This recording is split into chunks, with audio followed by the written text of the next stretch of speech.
네, 미국에서 하루에 코로나19로 숨지는 사람들의 수가 한 달여 만에 다시 1,000명을 넘어섰습니다. 프랑스에서는 하루 신규 확진자가 4만 명이나 쏟아졌고 이탈리아에서는 16,000명을 넘어섰습니다.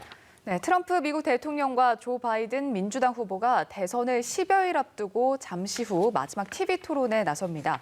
밤사이 들어온 글로벌 뉴스 김지수 기자와 살펴보겠습니다. 어서 오십시오. 안녕하세요. 네, 우선 전 세계 코로나19 발생 상황부터 정리하겠습니다. 네, 전 세계 코로나19 누적 확진자는 4,193만 명을 넘어섰고 누적 사망자는 114만 명대를 기록하고 있습니다. 오늘 오전 통계 사이트 월드오미터에 따른 겁니다. 피해가 가장 큰 미국에서는 누적 확진자가 865만 명을 넘었고 인도는 775만 명, 브라질은 533만 명을 각각 넘으며 뒤를 이었습니다. 미국에서 코로나19로 사망한 사람이 또다시 하루 1,000명을 넘어섰습니다. CNN 방송은 21일 하루 신규 사망자가 1,100여 명으로 지난달 15일 1,200여 명 이후 한 달여 만에 최다를 기록했다고 밝혔습니다. 사망자 급증은 신규 확진자가 증가한 가운데 나온 겁니다. 일반적으로 사망자 급증은 신규 확진자가 늘어난 뒤 2, 3주의 시차를 두고 일어납니다. 미국에서 21일 하루 6만 2천여 명의 신규 확진자가 나왔습니다. 주별 상황을 보면 31개 주에서 최근 일주일간의 하루 평균 신규 확진자가 그 전주보다 10% 이상 늘어 확산세가 심각하다는 걸 알 수 있습니다. 프랑스에서는 22일 하루 신규 확진자가 4만 명이나 쏟아졌습니다. 이에 따라 누적 확진자가 100만 명에 육박하고 있습니다. 프랑스에서는 지난달 12일 처음으로 1만 명이 넘는 신규 확진자가 나왔고 이달 9일에 2만 명대, 15일에는 3만 명대로 진입했습니다. 프랑스 정부는 야간 통행 금지를 적용하는 지역을 모두 54개 주로 확대하기로 했습니다. 이에 따라 프랑스 인구 3분의 2에 달하는 4,600만 명은 야간에 외출이 금지됩니다. 이탈리아에서는 신규 확진자가 16,000명을 넘는 등 연일 신규 확진자가 최고 기록을 깨고 있습니다. 수도 로마를 낀 중부 라치오주는 23일부터 야간 통행 금지를 시행하는 등 그 범위를 넓히고 있습니다. 네, 이번에는 미국 대선 관련 소식 살펴볼 텐데요. 트럼프 대통령과 조 바이든 후보가 이제 우리 시간으로 잠시 후죠. 오전 10시부터 마지막 TV 토론을 펼칩니다. 이 TV 토론이 지상 최대 정치쇼라고 불릴 만큼 선거전에서 중요성이 꽤 크다고요. 네, 이번 토론은 지난달 또 29일에 이어서 실제로는 두 번째 이뤄지는 건데요. 우리 시간으로 오전 10시 시작하는 생방송 토론은 테네시주 내슈빌의 벨몬트 대학교에서 펼쳐집니다. 코로나19 대응, 미국의 가족, 인종, 기후변화, 국가안보, 리더십을 비롯한 6가지 주제별로 15분씩 모두 90분간 예정돼 있습니다. 주제별로 두 후보가 2분씩 먼저 답변하고 토론하는 방식은 1차 토론과 같지만 2분 답변 시간에는 상대방 후보의 마이크를 끈다는 게 차이점입니다. 트럼프 대통령이 1차 토론 때 바이든 후보의 답변 도중 수시로 끼어들었다는 지적을 의식한 듯 미국 대선토론위원회는 사상 처음으로 이같이 조치했습니다. 오늘 토론은 바이든 후보가 여론조사상 우위를 토대로 굳히기 전략에 들어간 가운데 트럼프 대통령이 막판 뒤집기를 노리고 있어 치열한 설전이 예상됩니다. 트럼프 대통령은 47년의 공직 생활을 한 바이든 후보를 구태 정치인으로 몰아붙이면서 과거 정책에 오류를 물고 늘어질 가능성이 있습니다.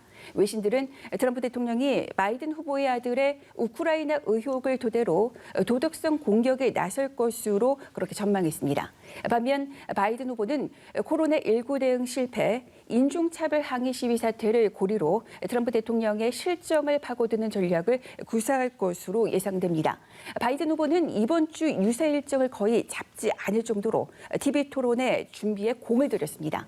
하지만 트럼프 대통령이 바이든 후보의 발언 기회를 가로채는 대신 말할 시간을 주면서 말 실수를 유도하는 전략을 택할 것이라는 관측도 나오고 있습니다. 네, 1차 때와 달라진 거니까 마이크를 끈다는 점인데 마이크를 끈다고 끼어들지 않을 수 있을까? 뭐 그런 생각도 좀 듭니다. 네. 가까우니까 들릴 수도 있는 거 아니겠어요? 아무튼 TV 토론은 봐야 될 것 같고. 트럼프 대통령은 이번 주말에 플로리다에서 사전투표에 참여할 것으로 알려졌습니다. 플로리다 굉장히 중요한 경합주잖아요. 네, 맞습니다. 트럼프 대통령이 24일 플로리다주에서 대선 사전 투표를 할 계획입니다. 백악관은 트럼프 대통령이 이번 주말 플로리다주를 방문한 동안 웨스트 팜비치에서 토요일에 사전 투표를 할 것이라고 밝혔습니다. 트럼프 대통령은 뉴욕 맨해튼에서 살다가 지난해 9월 주소지를 본인이 소유한 2개의 대형 골프 리조트가 있는 플로리다주로 옮겼습니다. 그래서 플로리다에서 투표를 하게 되는 것이죠. 플로리다는 트럼프 대통령에 있어 매우 중요한 곳입니다.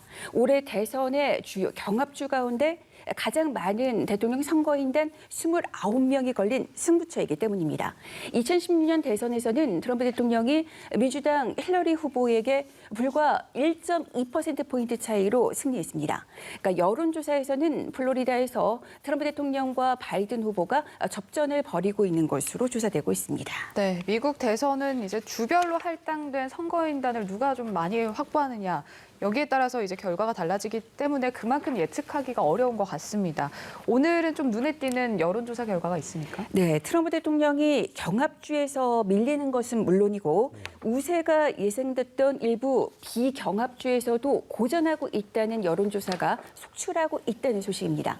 지금까지의 미 언론이 분류한 경합주는 위스콘신, 미시간, 펜실베이니아, 노스캐롤라이나, 플로리다, 애리조나 등 모두 6곳입니다.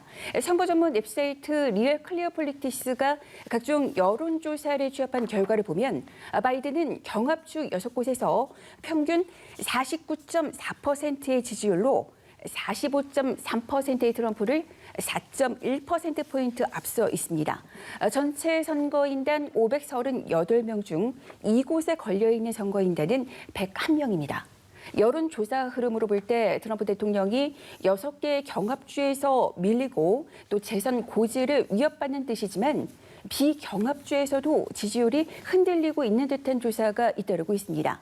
이들 6개의 경합주 외에 접전이 벌어지는 주는 텍사스, 조지아, 아이오와 오하이오를 비롯한 4곳이 대표적입니다. 이곳에 걸린 선거인단은 모두 78명입니다. 그러니까 이곳 4곳과 6개의 경합주를 모두 합치면 선거인단은 모두 179명입니다. 트럼프 대통령으로서는 이곳 4곳에다가 경합주 6곳까지 패배할 경우 확보 선거인단이 100명대로까지 급락하며 대참패를 기록할 수도 있다는 얘기입니다. 하지만 트럼프 대통령이 여론조사에서 고전하고 있는 건 사실이지만 박빙 대결을 벌이는 곳도 많아서 최종 결과는 그 투표함을 열어봐야 한다는 그런 관측이 높습니다. 그러니까요. 뭐 수치나 이런 부분은 이제 꾸준히 바이든 후보가 우위를 보이고 있습니다만 뚜껑을 열어봐야 될 것 같습니다.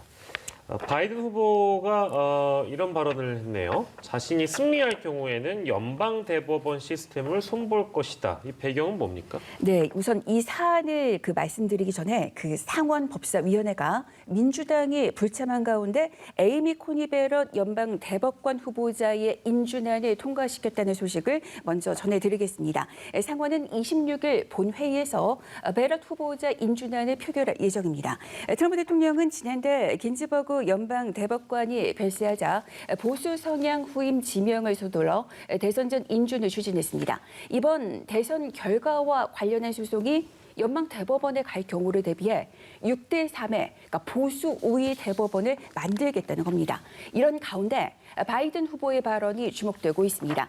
바이든 후보는 당선될 경우 현재 9명인 대법관을 늘리는 안을 검토하겠냐는 질문을 받았는데 당선된다면 학자, 헌법학자, 또 민주당원, 공화당원, 또 진보주의자, 보수주의자 등으로 구성된 초당파적인 위원회를 구성할 것이라고 답을 했습니다.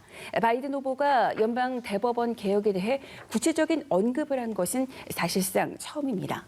바이든 후보와 민주당은 그동안 트럼프 대통령이 별세한 긴즈버그 대법관 후임으로 내세웠던 베럿 후보 지명을 철회하고 차기 대선의 승자가 후임을 임명해야 한다고 늘차 주장해 왔습니다. 한편 22일 베럿 대법관 후보자의 인준안이 상원 법사위를 통과하자 연방 대법원 청사 앞에서는 베럿 지명 및 트럼프 대통령에게 반대하는 시위가 열렸습니다. 시위대는 아이 낳는 일만 허용된 시녀가 등장하는 마거릿 에드우트의 소설 시녀 이야기가 드라마로 제작되면서 등장했던 캐릭터의 의상을 착용했습니다. 이런 퍼포먼스는 보수 성향의 베럿의 낙태권 반대를 겨냥한 것입니다. 베럿은 남성 리더를 신체중 머리로, 여성 리더를 시녀로 지칭하는 기독교 단체의 회원이기도 해서 논란이 일고 있습니다. 네, 이 소식까지 만나봤습니다. 지금까지 글로벌 브리핑의 김지수 기자와 함께했습니다. 고맙습니다. 고맙습니다.